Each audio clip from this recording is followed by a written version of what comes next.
The starship Valora moved quietly through the dark. Its lights were dim, its engines low, and its crew of alien explorers stayed silent as they watched the giant object floating ahead of them. Even from a distance, the object looked wrong. Too still. Too cold. Too large. Captain Rivos, a tall reptilian being with dark green scales, stood at the front window and stared without blinking. "It is a ship," he said slowly. "A very old one. And very dangerous." The crew felt their hearts drop. A Class-III Deathworld ship was something they had only heard about in warnings. These ships belonged to species that came from planets filled with fire, storms, and violent creatures. Worlds so dangerous that only the strongest could survive. But this ship, this one was bigger than anything they had ever seen. The hull was black like burnt metal. Deep scars covered the sides as if something had clawed at it from the outside. Some parts were melted, like they had been touched by extreme heat. No lights. No signals. No movement. It drifted in the dark like a sleeping beast. Explorer Tully, a small insect-like alien with bright amber eyes, whispered, "Why is it here? No one comes near this star." Captain Rivos gave her a serious look. "The Union sent us to investigate strange signals. This ship must be the source." "Or the warning," Engineer Verrick muttered. The captain ordered the Valora to approach. As the distance closed, the size of the Deathworld ship became terrifyingly clear. It was almost like a floating city. The crew felt tiny beside it. When they docked, the docking clamps made a loud metallic bang that echoed through the Valora. The crew flinched. It sounded like they had just knocked on the door of something ancient. Rivos led the first team inside. The entrance corridor was pitch dark. Their helmets lit up with white beams, cutting through the black. Dust floated in the cold air. The walls were scratched, dented, and covered with dried stains they could not identify. "This place," Tully said softly, "it feels like it's watching us." They walked deeper. Every step echoed like thunder. The air was cold enough to bite at their skin. The emergency lights along the walls were dead. No sound came from anywhere. Not a machine, not a system, not even air circulation. "Why is this place so clean?" Verrick said after several minutes. "What do you mean?" another explorer asked. Verrick pointed at the floor. "Look. No normal dust layer. No insect eggs. No mold. This ship is old, but it looks freshly used." They followed the corridor until they reached a large door. Something had smashed it open from the inside. The metal bent outward. "What could do that?" Tully whispered. Rivos didn't answer. He stepped inside the broken doorway. The room was a mess. Equipment lay everywhere. Some machines were torn apart like paper.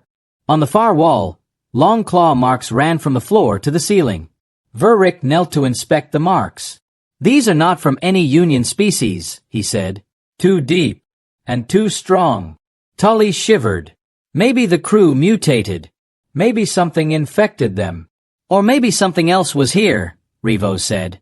"Something stronger than the crew." They moved to the control center at the heart of the ship. The door here was strangely untouched. Smooth. Clean. Almost too perfect. Rivos touched the panel. The door opened on its own. Inside, the control room was still running on emergency power. A faint orange glow filled the space. Screens flickered with static. Broken chairs lay around the center console. And then they saw it. A single hololog device sitting on the main table, blinking weakly. "Play it," Rivos said. Verrick pressed the button. The hololog sparked and created a blurred blue image, a figure sitting in a chair. The face was hard to see, the voice rough and damaged. "If you find this," the figure said, breathing heavily, "run." The explorers froze. "You must leave this ship. Do not search. Do not explore. Humans are not what you think." Tully's heart raced.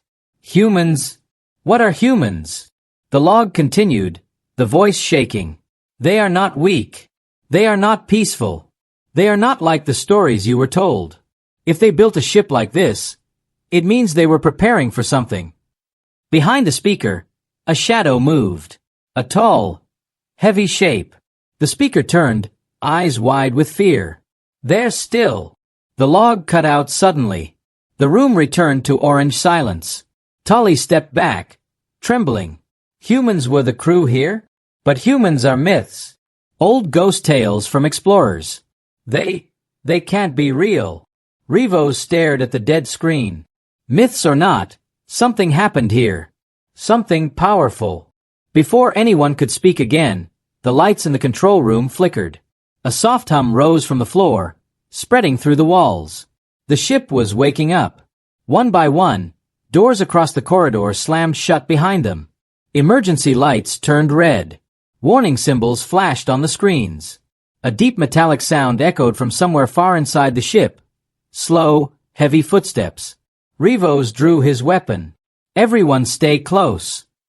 The footsteps grew louder. Something was alive on this ship. Something strong. Something human. The red lights of the Deathworld ship pulsed slowly, like a giant heartbeat. The alien explorers stood in a tight circle in the control room, their weapons raised, listening to the heavy footsteps echoing through the steel corridors. Captain Rivos took a deep breath. We move. Stay alert. Whatever is walking out there, it is watching us. Tully's antennae twitched nervously. Why would a Class 3 ship activate now? It was dead when we came in. Verrick checked the consoles again. Something woke up the systems. Could be automatic defense. Could be a living crew member. Rivos narrowed his eyes. Then we must understand who, or what survives here. He led them out of the control room, moving slowly down the corridor. Red lights flickered. Steam leaked from broken pipes overhead. Every step they took echoed loudly, making it impossible to tell if the sound behind them was their own, or someone following. They reached a large door marked biological storage. This room may explain what happened, Verrick said. Rivos pressed the panel. The door slid open with a hiss, releasing cold white mist that spilled across the floor like fog. Inside were long metal tables, shattered glass tanks, and tools scattered everywhere. Some tools were broken in half, snapped like thin sticks, even though they were made from hard alloy. What kind of hands can break metal like this? Tully whispered. Verrick lifted a device from the floor. It was shaped like a needle gun but had been crushed flat. Not hands, he said. Strength. The team moved deeper into the room. On the far table, they found a pile of clothing, thick, armored suits made for high-gravity environments. The suits were huge compared to any alien body. Rivos touched one of the suits. These belong to the crew, he said. The same crew from the hololog. Tully pointed at a helmet. Look at the breathing apparatus. It is built for a world with toxic air. Why would anyone live on such a planet? Verrick answered quietly, Class 3 species do. They continued searching until Tully stopped suddenly. Captain, she whispered, I found something strange. On the wall, she had discovered 5 clear footprints made in dust. But these prints were unlike any species they knew. They were long, wide, with strong arches and short toes. Human prints. Rivos knelt. These matched the outline from the hololog. The humans. Tully stepped back, fear rising in her voice. Then they were here. Recently. Verrick swallowed hard. Or, one is still here. A sudden bang echoed from the corridor outside, making everyone jump. Something large had hit the wall. The explorers froze. The footsteps started again, slower this time, like the creature was listening for them. Rivos motioned to move. We cannot stay here. Collect evidence and go. As they gathered samples, Verrick saw something shiny under a damaged table. He pulled it out. It was a small black cube, smooth and warm despite the freezing room. A soft hum came from inside it. What is that? Tully asked. A memory vault, Verrick said. Very advanced. It stores logs, images, DNA, everything. Rivos ordered, keep it. We take it back to the Valora. But before Verrick could store it in his pack, the lights in the room flickered again. The hum from the memory vault grew louder. Tully covered her ears. It is reacting to something. The red light turned suddenly bright white, almost blinding. The memory vault projected a small hologram into the air. The image showed a tall human running through the same corridor they were standing in. Behind the human was something huge.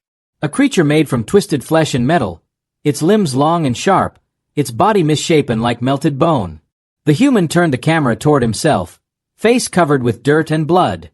His voice shook. It escaped containment. It adapts fast. It learns every second. He looked over his shoulder. If you see it, do not shoot. Do not fight. Just run. The hologram ended as the monstrous shape leaped at the human. Tully shivered uncontrollably. That thing, it was not human. It was something else. Rivos nodded. A parasite, maybe. Or an experiment. Verrick said. Whatever it was, it destroyed this ship. The footsteps from the corridor stopped. Silence. Rivos signaled everyone to hold position. A faint metal scraping sound came from outside. Something dragged along the floor. Slow, deliberate, close. The shadow under the doorway darkened. Tully whispered, "Captain, something is right outside." Rivos raised his weapon. But the creature didn't enter. Instead, it moved away, its steps heavy and uneven, almost like it limped. Verrick whispered, "It is searching for something." "Or someone," Tully said. Rivos took a steady breath. "We continue forward. We must reach the engine deck. If we can restore power, we can see all the ship logs and understand what truly happened here." They moved carefully through the corridor. Broken doors hung from twisted hinges. The deeper they went, the more damage they saw. Walls dented from inside, floors scratched with deep marks, and strange black liquid splattered in long trails. "This place is a battlefield," Verrick said. "No," Rivos corrected him quietly. "This is a hunting ground." As they turned a corner, they stopped at once. There, in the middle of the hallway, lay something horrible. A long smear of blood leading into a dark room. And next to it, the smashed remains of a human helmet. Tully whispered, "Captain, do you still think humans are myths?" Rivos stared at the broken helmet, then at the darkness ahead. "No," he said softly. "Humans are real." He raised his weapon. "And one of them is still alive." The corridor ahead was silent, but the explorers felt a heavy pressure in the air, as if the ship itself was holding its breath.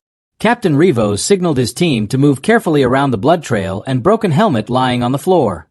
Tully whispered, "If a human left this behind, then he must have fought something. Or he was running," Verrick said quietly. The group moved forward, their lights sweeping across metallic walls covered with scratches. Every sound, their breathing, their steps, even the hum of their suits, felt too loud in the stillness. Suddenly, a sharp metallic clang echoed from somewhere deeper in the ship. Rivos raised his hand. "Stop!" The crew froze. Another sound followed, a slow dragging noise, like metal scraping on metal. Then silence again. Tully grabbed Rivos's arm. "Whatever that thing is, it's close," Rivos answered calmly, "which is why we must not panic."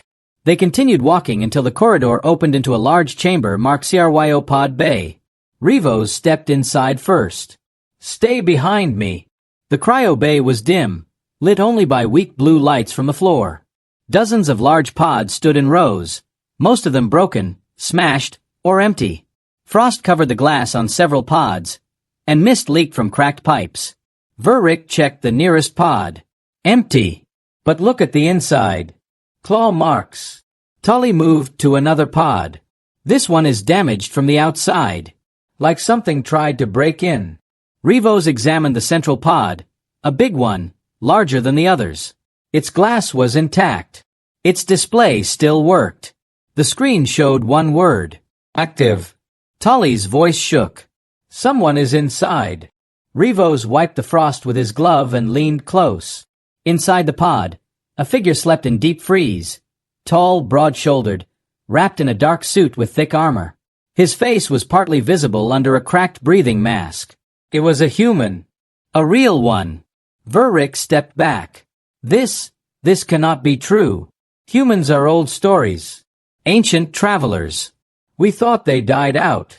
Rivos touched the screen. This one is alive. Before he could say more, the pod suddenly hissed. The lights around it brightened, and the machine released steam as it began the awakening cycle. Tully grabbed Revo's. We didn't activate it. Something else did. The ship systems reacted again. Lights flickered. A deep vibration rolled through the floor. The heavy footsteps returned, this time faster, more urgent. Revo's raised his weapon. Positions! Something is coming. The pod opened fully with a loud click. Steam spilled out as the human inside slowly stood up. His movements were stiff at first, but strong. He looked around the room with sharp eyes, then stared directly at the explorers. The crew stepped back in fear. The human lifted one hand slowly, not to attack, but to show he wasn't a threat. Don't shoot, he said, voice rough from long sleep. If you woke me, then it's already too late. Revo's did not lower his weapon. Who are you? The human stepped out of the pod. My name doesn't matter. What matters is that something dangerous is loose on this ship. Verrick swallowed hard. The creature from the recordings? The human nodded. Yes. It broke containment before we could stop it. My team tried to destroy it, but we failed. Tully asked, What is that thing? The human took a deep breath. A parasite. It infects living bodies. It makes them stronger, faster, more violent. He looked at them with a serious expression. And it learns. Revo's stepped closer. Did it infect your crew? The human's jaw tightened. It infected one of us. That was enough. Suddenly, the metal floor trembled. A loud thud echoed through the ship. The human turned sharply toward the sound. It's here. The explorers instinctively backed away. How did it find us? The human answered. Heat. Movement. Sound. He touched the wall. And now that the ship is awake, it can track everything. Another thud. Louder this time. Then a howl. A terrifying, distorted scream that shook the entire cryo bay. The lights flickered. Frost fell from the pods like snow. Tully whispered, trembling, Captain, what do we do? Revo's looked at the human. Can you help us survive? The human nodded. If we work together, maybe. But first. Another crash interrupted him. The door to the cryo bay bent inward, as if something outside hit it with enormous strength. The human reached behind a broken pod and pulled out a long, heavy metal pipe, shaped into a weapon. Tully stared. Did you make that? He shook his head. Improvised it. This ship has been my home, and my battlefield. The door bent again. A long, sharp limb punched through the metal. The creature let out a guttural growl. Revo's yelled, Fall back! Fall back now! The human moved in front of them, raising his makeshift weapon. If it gets inside, he said calmly, don't try to fight. You'll die. The creature outside shrieked again. Then the door finally ripped open. Darkness filled the entrance. Something massive crawled inside. Fast, twisted, covered in black veins and broken armor from a human suit. Tully screamed. Verrick aimed his weapon with shaking hands. The human stepped forward. Stay behind me, he said. This thing knows me. And I know it. The explorers watched in horror as the human faced the monster, ready to fight something that once might have been a member of his own crew. The creature crawled into the cryo bay with a horrible grinding sound, its claws scraping against metal like knives on stone. The alien explorers stepped back in panic as the twisted shape unfolded itself. The creature's body was huge, almost twice the size of the human standing before it. Its skin was stretched tight over strange muscles, and black veins pulsed with a sick, glowing liquid. Most terrifying of all, parts of a human suit still clung to its body. Verrick whispered, That thing, it was a person once. The human did not look away from the monster. Yes, he was one of my team. The creature screeched, a sound that shook dust from the ceiling. The human tensed, raising his metal pipe like a staff. Revo's pulled his team behind a damaged cryopod, whispering, Stay down. Let him handle it. The human moved fast, much faster than the explorers expected. He dodged the creature's first strike, the metal claws smashing a pod behind him. Shards of glass flew across the room. It remembers me, the human said, eyes locked on the monster. It knows how I fight. And it adapts, Verrick added. The creature lunged again. The human jumped back, but the monster's claw grazed his shoulder, slicing the fabric of his suit. The human winced but didn't slow down. Tully covered her mouth. How is he still standing? That cut would kill us. The human grabbed a broken cryopod door and slammed it into the creature's face. The blow made the monster stumble, but only for a second. Rivos whispered, "We must move while it is distracted. This room is a trap." The human heard him.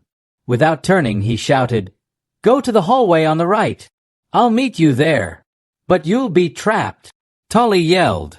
The human didn't answer.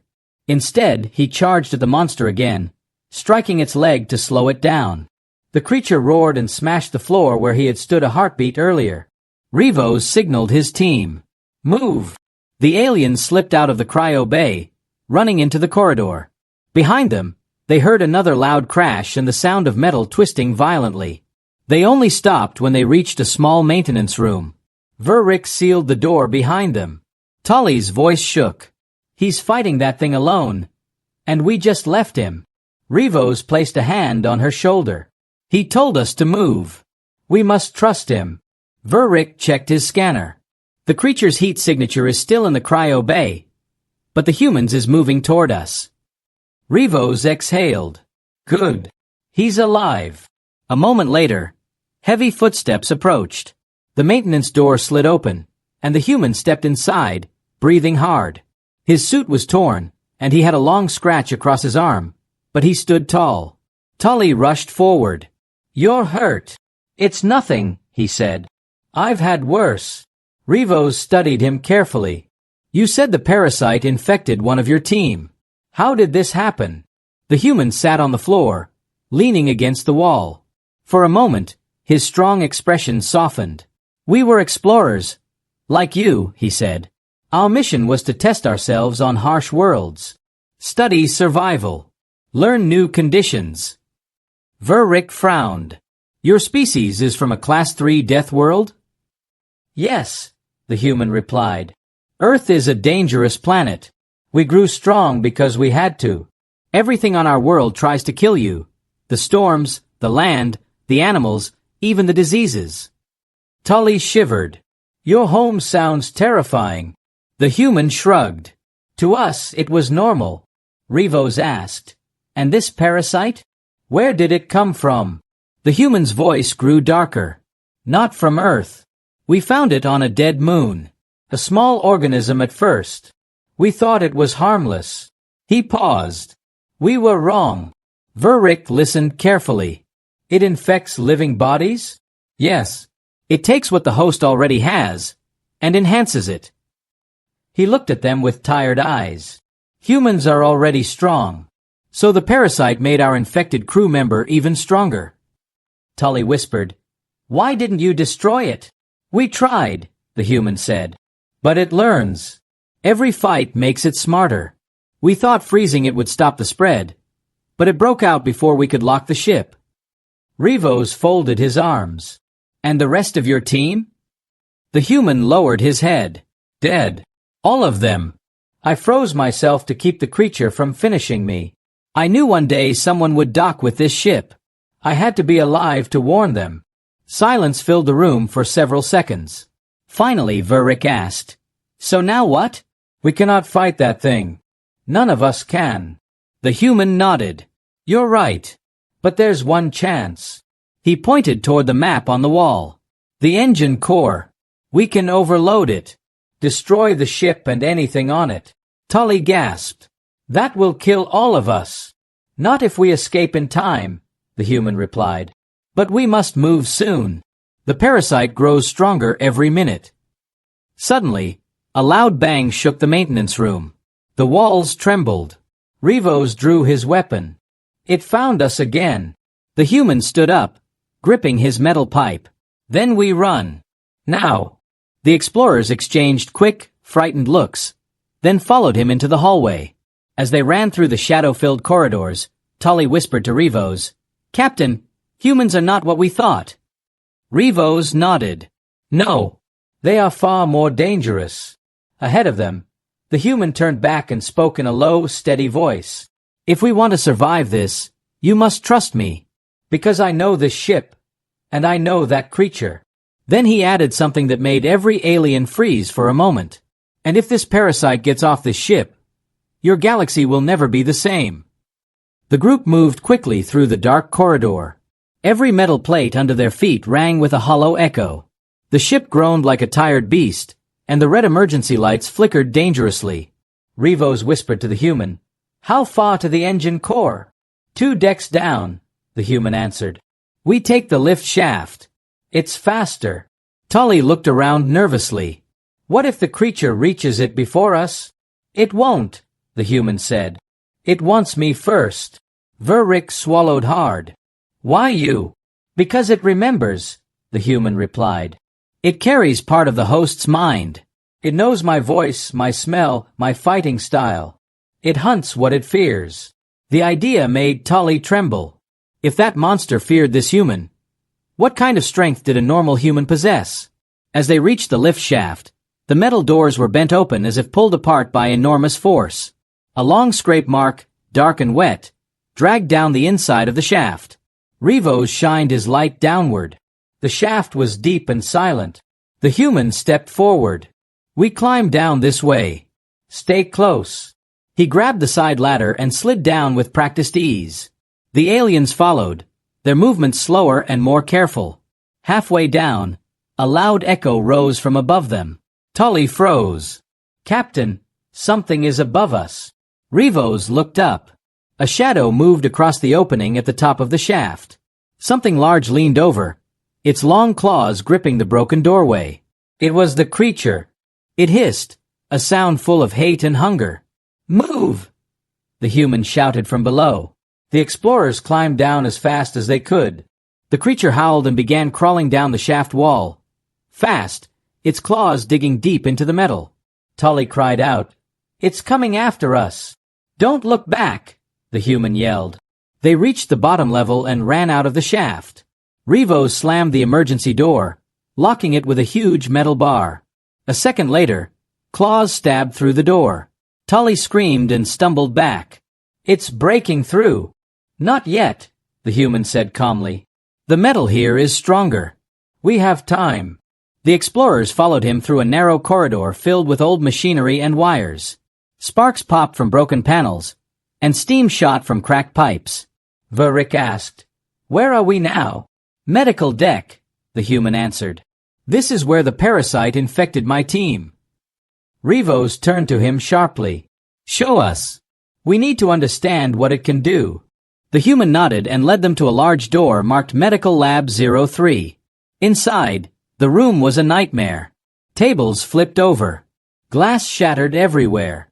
Dried black blood splattered the walls. Deep claw marks cut across the floor. A half-melted medical chamber stood in the corner, its glass door bent outward. Tully covered her face. "This is worse than the cryo bay." Verrick knelt beside a broken containment pod. "Captain, look at this." He handed Rivos a data tablet, cracked but still working. Rivos tapped the screen. A short recording played. In the video, a human doctor spoke quickly, fear in his voice. "The parasite bonds with the host's biology. It strengthens muscles, hardens skin, increases stamina. But it also changes the mind. The host becomes aggressive, then unstable, then fully controlled." Behind him, alarms blared. A violent crash shook the room. The doctor looked back in panic. "It's adapting faster than we predicted. If you receive this..." The door behind him burst open. A huge creature, once human, tackled him. The screen went black. Tully cried softly. They never had a chance. The human clenched his jaw. "That was our medic. He was the smartest of us. Even he couldn't stop it." Rivos asked quietly, "What about you? How did you escape infection?" "I didn't get close enough," the human replied. "But I can't promise I'll stay lucky." As they stepped out of the lab, the entire ship suddenly shook. A loud alarm blared across every deck. Verrick checked his scanner. "The creature. It's moving fast. It's heading toward the engine core." Rivos looked at the human. "It knows your plan." The human nodded. "Then we run." They sprinted through the corridor, turning sharp corners and jumping over fallen pipes. The ship trembled again, and a deep roar echoed from somewhere behind them. "The parasite knows we're getting close," Tully yelled. The human stopped suddenly and pointed ahead. "There. That door leads to the core room." They pushed through the final door and entered the engine chamber, a massive circular room filled with pulsing blue light and towering reactor columns. The human ran to the control panel. "I can overload the core from here. But once I start, we have only 5 minutes to escape." Verrick looked horrified. 5 minutes? This ship is huge. "Then don't waste time," the human said. He typed rapidly on the panel. Lights turned red. The engine hummed with rising power. Rivos's communicator beeped. He looked at the display and froze. "Tully. Verrick. Look at this." On the screen was a message. "Lifeform approaching. Distance. 40 meters. Tully's hands shook. "It's coming." Another message flashed. "Distance. 20 meters. The human stepped in front of the group, gripping his metal weapon tighter than before. And then they heard it again. A low, rattling breath. Long claws scraping on metal. The creature had reached the engine deck. The human turned his head slightly and said in a calm, low voice, "If it gets through that door, don't run. Don't scream. Stay behind me." The final alarm sounded. Distance. 5 meters. Then the door bent outward. The parasite had arrived. The metal door shook as something massive slammed into it. Each hit made the whole engine chamber tremble. Tully covered her ears. Verrick hid behind one of the reactor columns. Rivos gripped his pulse blade tightly. The human stood closest to the door, shoulders tense, muscles coiled like a drawn bow. A long, deep scratch appeared across the metal. Another hit followed, louder than before. Bolts fell from the frame and rolled across the floor. "The moment it breaks through," the human said, voice steady, "I want all of you behind those reactors." Tully whispered shakily, "But what about you?" He didn't answer. Because he didn't know. The door bent inward. A long black claw pushed through, twisting the metal apart like soft cloth. Rivos grabbed Tully's arm. "Move!" They ran to the far side of the room, hiding behind the wide engine towers. Verrick crouched beside them, breathing fast. The door finally tore open. The parasite stepped inside. It was bigger than before. Its skin had hardened into dark plates. Muscles bulged unnaturally under the armor-like flesh. Long tendrils hung from its back, twitching like angry snakes. Its eyes, once human, were now glowing yellow. It hissed when it saw the human standing alone in the middle of the room. He didn't back away. The creature crawled low, circling him like a predator. Its claws clicked on the metal floor. Every sound echoed around the chamber. The human spoke quietly. "You remember me, don't you?" The creature's head turned. A faint, broken whisper came from its twisted mouth. "Run!" Tully gasped. "It can talk." The creature twitched violently, hitting its own head with a claw as if fighting something inside. The human nodded slowly. The host inside is still struggling. But not for long. The creature roared and leapt at him. The human rolled aside just in time. The creature crashed into a metal console, smashing it into pieces.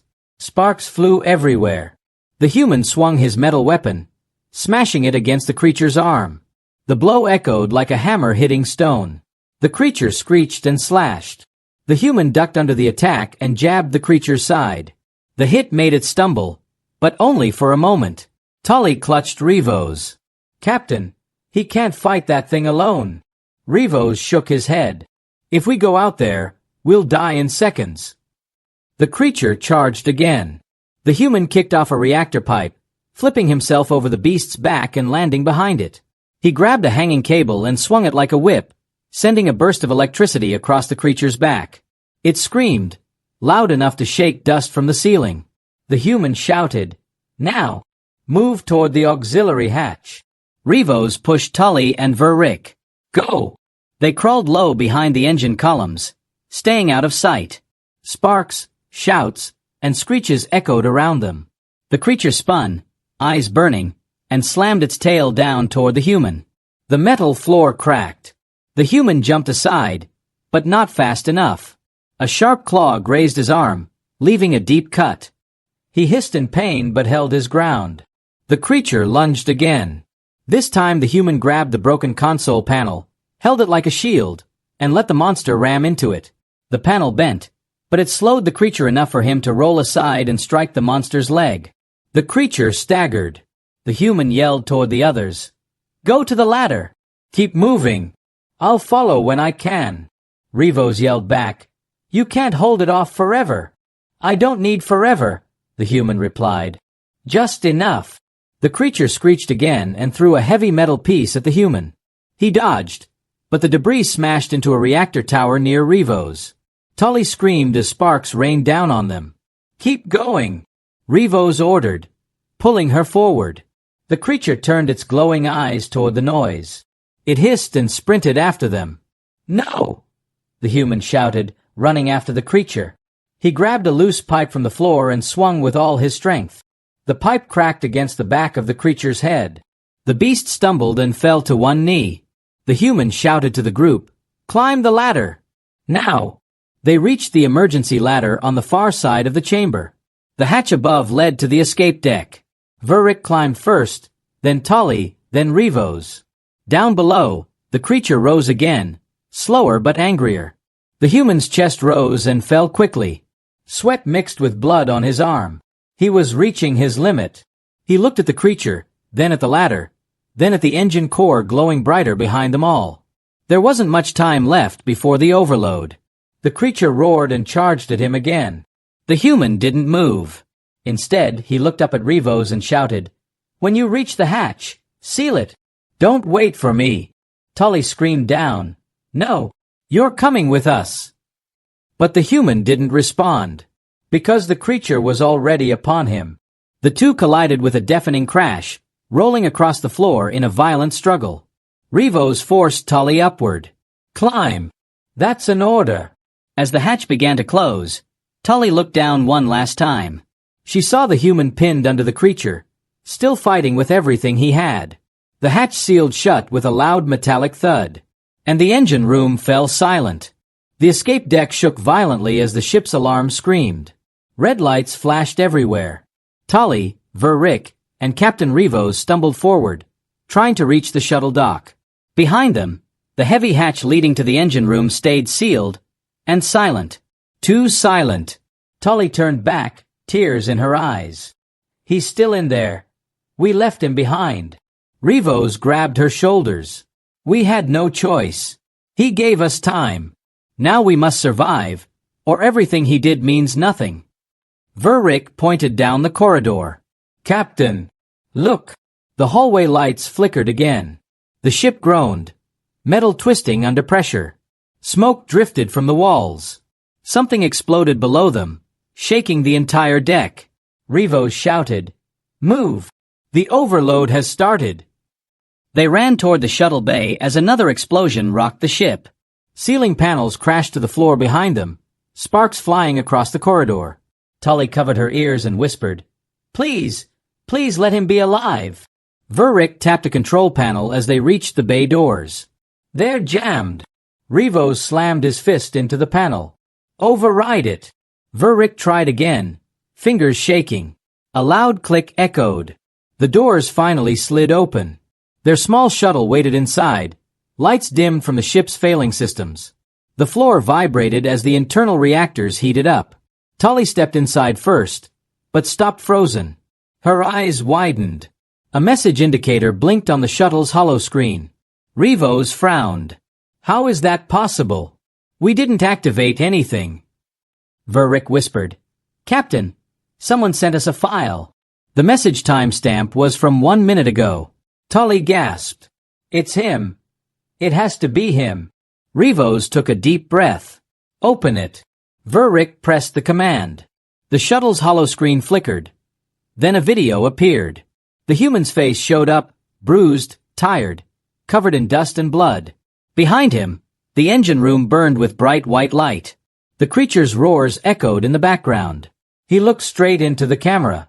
"If you're watching this, Then the parasite is trapped, he said, voice rough but steady. I forced it into the engine core. It won't escape again. The floor shook behind him. The light grew brighter. Tully whispered, "He's still alive." The human continued, "The overload will destroy everything in less than a minute. That means I won't make it out." He tried to smile. It didn't fully reach his eyes, but he tried. "But that's okay. I woke up to protect the galaxy, and I'm ending it the way I should." The shuttle shook as the ship around them stretched and groaned. Rivos swallowed hard. He didn't speak. The human leaned closer to the camera, wiping blood from his forehead. "There's something you need to tell your leaders," he said slowly. "Humans, we are not monsters. We're not demons. But we are built by a world that teaches us to survive, no matter the cost." He looked over his shoulder. The bright light became almost blinding. "Our planet taught us to adapt, to fight, to protect. So if your people ever meet mine, come with open hands, not weapons." His voice softened. "Because we can be friends if you let us. And if you don't, well, Earth can defend itself." A loud explosion shook the engine room. Metal screamed. The human flinched but kept talking. "Tell them this. Humanity is still out there. We're still exploring, still learning, still trying. You're not alone in this galaxy. And you don't have to be." He paused. Then he added quietly, "Thank you for waking me."